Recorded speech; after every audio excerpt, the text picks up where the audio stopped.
How to screenshot on Snapchat without them knowing. So if you want to screenshot on Snapchat without the other person knowing, then first open up your Snapchat application and make sure to log into your account. Once you're here, you need to go for the chats, which is here on the bottom left, and then you need to simply choose a chat that you would like to take a screenshot of. So for example, I'll be choosing one. Go for the upper right, which has that three dots icon, and here you may have remix snap option, but if you don't have that option, then it might not be available in your region, or in some snaps you don't have that remix option. So you need to find the snap in which you have that remix option.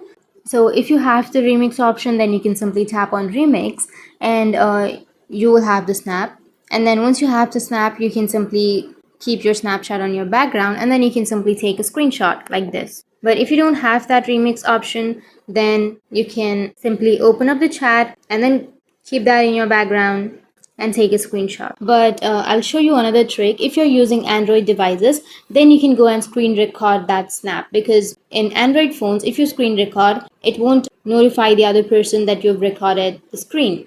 So go for the chats, and then you need to simply record something, and once you've recorded, you can go with that recorded screen, and then you can take screenshot of that. And these were the few ways, but instead of these, we don't have any other option to take a screenshot on Snapchat without the other person knowing, because it's against the privacy policy. So that's it, and if you have any questions, feel free to comment below. Thanks for watching.